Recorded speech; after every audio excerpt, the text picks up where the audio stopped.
Hello student, good morning to everyone. आज हम लोग लाइव प्रोसेस के टॉपिक फोटोसिंथेसिस के बारे में पढ़े, है ना। लाइव प्रोसेस के टॉपिक फोटोसिंथेसिस के बारे में पढ़ेंगे। हम जानते हैं कि फोटोसिंथेसिस जो है वो क्या है, photo autotrophic mode of nutrition के नाम से भी जाना जाता है। Photo autotrophic mode of nutrition, है ना, के नाम से भी ये जाना जाता है। ठीक है, इसमें होता क्या है, तो इसमें सबसे पहले फोटोसिंथेसिस को पूरा करने के लिए प्लांट के पास जो है कुछ रॉ मटेरियल चाहिए। क्या चाहिए? कुछ रॉ मटेरियल्स चाहिए। ठीक है, रॉ मटेरियल्स में क्या क्या होना चाहिए? तो CO2 होना चाहिए, वाटर होना चाहिए, सनलाइट का प्रेजेंस होना चाहिए, और साथ साथ क्या चाहिए, एक ग्रीन पिगमेंट चाहिए, फोटोसिंथेटिक पिगमेंट चाहिए। उसको फोटोसिंथेटिक पिगमेंट को क्या कहते हैं? क्लोरोफिल कहते हैं। तो इतना सारा रॉ मटेरियल्स जो है प्लांट के पास होना चाहिए। ये लीफ है, और लीफ को ही क्या कहा जाता है? साइट ऑफ फोटोसिंथेसिस कहा जाता है। लीफ को ही क्या कहते हैं? साइट ऑफ फोटोसिंथेसिस कहते हैं। यहीं पर फोटोसिंथेसिस होता है। तो लीफ के मीजोफिल सेल के अंदर जो है वो क्लोरोफिल प्रेजेंट होता है। क्लोरोफिल कहाँ प्रेजेंट होगा? लीफ के मीजोफिल सेल के अंदर। और क्लोरोफिल एक पिगमेंट है, और वो एक प्लास्टिड के अंदर रहता है, और उस प्लास्टिड को क्या कहते हैं? क्लोरोप्लास्ट कहा जाता है। उस प्लास्टिड को क्या कहते हैं? क्लोरोप्लास्ट। हम लोग प्लास्टिड का स्ट्रक्चर पढ़े थे। प्लास्टिड के स्ट्रक्चर में क्या है?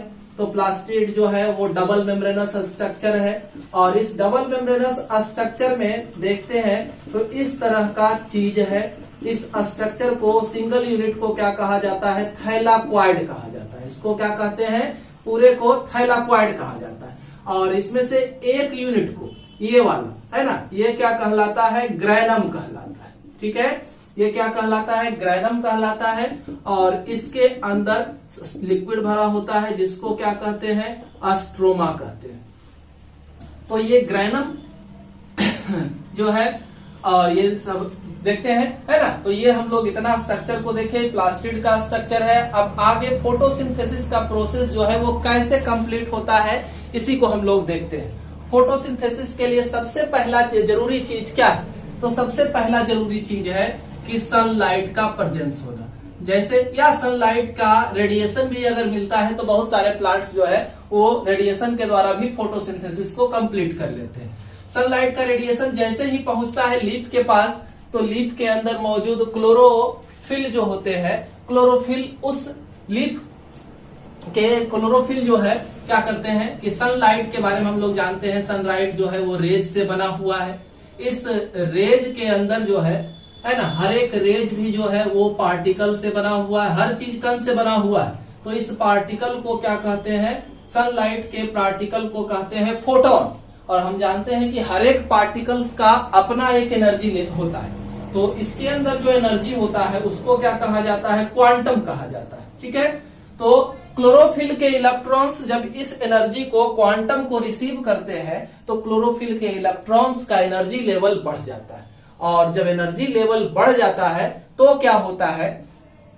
तो यह स्टिमुलेट हो जाते हैं, अपने ऑर्बिट को छोड़ करके बाहर निकल आते हैं। ठीक है, अपने ऑर्बिट को छोड़ करके बाहर निकल आते हैं। तो यह पहले याद रखेंगे कि हमारा फोटोसिंथेसिस जो है दो स्टेप में पूरा होता है।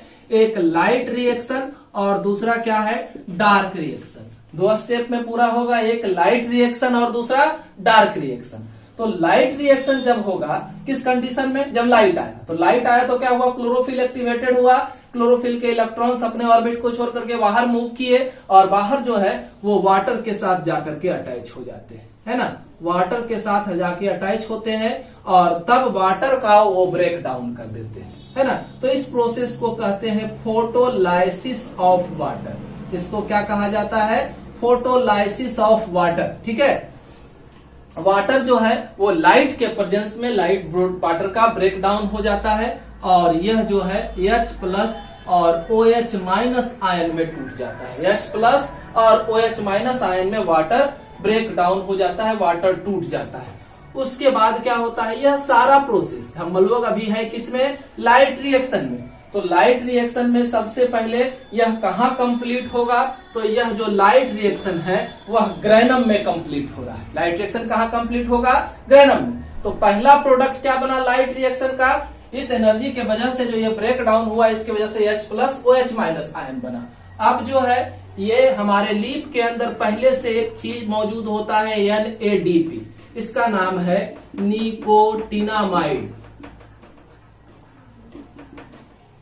एडिनिन डाइफॉस्फेट,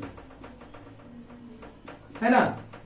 तो इस कंपाउंड से आकर के यह हमारे लीफ में पहले से मौजूद होता है, इसके साथ आकर के यह हाइड्रोजन जुड़ जाता है ना, और एक नए चीज का फॉर्मेशन होता है जिसको कहते हैं NADPH2। तो कह सकते हैं कि लाइट रिएक्शन का प्रोडक्ट जो है वो दो चीज होता है। लाइट रिएक्शन जब कंप्लीट होता है तो दो चीज बनते हैं, पहला जो है H+ और OH- आयन, और दूसरा जो है NADPH2। ठीक है, ये दोनों जो है अब मूव कर जाते हैं कहा, तो ये जो लिक्विड है अस्ट्रोमा में पहुंच जाते हैं, कहा अस्ट्रोमा में। और अस्ट्रोमा में ये क्या करते हैं, यहां पर जो है एक प्रोसेस होता है, इस प्रोसेस को क्या कहते हैं, अस्ट्रोमा के अंदर एक प्रोसेस होता है, उस प्रोसेस को कहा जाता है कार्बोजाइलेशन, है ना। इस प्रोसेस को क्या कहते हैं, कार्बोजाइलेशन। कार्बोजाइलेशन में CO2 जो है वह वाटर मॉलिक्यूल के साथ जुड़ जाता है, CO2 जो है वो वाटर मॉलिक्यूल के साथ जुड़ जाता है ना। इसके लिए ATP और NADPH2 अहम रोल प्ले करते हैं। ठीक है, और जब ये जुड़ता है तो इससे हाइड्रोजन फिर रिलीज हो जाता है और बनता है C6H12O6, है ना, और NADP जो है वो रिलीज हो जाता है, वही साइटोप्लाज्म में ही, स्ट्रोमा में ही रह जाता है। तो फिर वहां से ग्रेनम में जाएगा ये अगले साइकिल को फिर कंटिन्यू करने के लिए।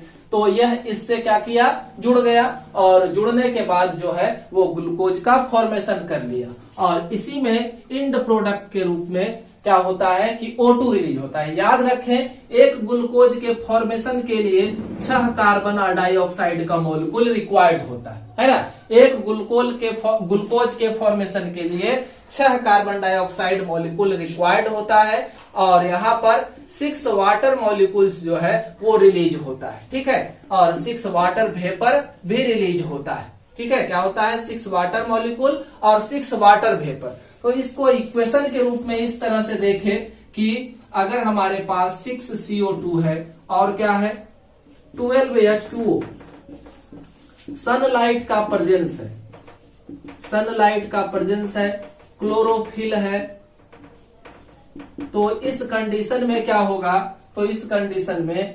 C6H12O6 का फॉर्मेशन हुआ, 6 वाटर ऑक्सीजन मॉलिक्यूल का फॉर्मेशन हुआ, और 6 वाटर मॉलिक्यूल जो है वाटर वेपर के रूप में बनेंगे, और यह रिलीज होंगे किस समय, जब प्लांट के अंदर ट्रांसपिरेशन का प्रोसेस कंटिन्यू होगा, उसी समय ये वापस रिलीज हो जाते हैं बाहर। ठीक है, तो इक्वेशन को बैलेंस करें, देखें कि सभी मॉलिक्यूल्स बराबर नंबर में है या नहीं। फोटोसिंथेसिस का इक्वेशन आपसे पूछा जाएगा तो आप ये ड्रॉ कर सकते हैं। फोटोसिंथेसिस इतना ही आप लोगों को शॉर्ट में लिखना है, यह काफी कारगर सिद्ध होगा। एक्सपेरिमेंट के लिए अलग से वीडियो डाला जाएगा। अगर चैनल को सब्सक्राइब नहीं किया है, चैनल को सब्सक्राइब करें, जिससे कि आपको नोटिफिकेशन मिलता रहेगा, डिजायर्ड वीडियो को आप देख पाएंगे। धन्यवाद।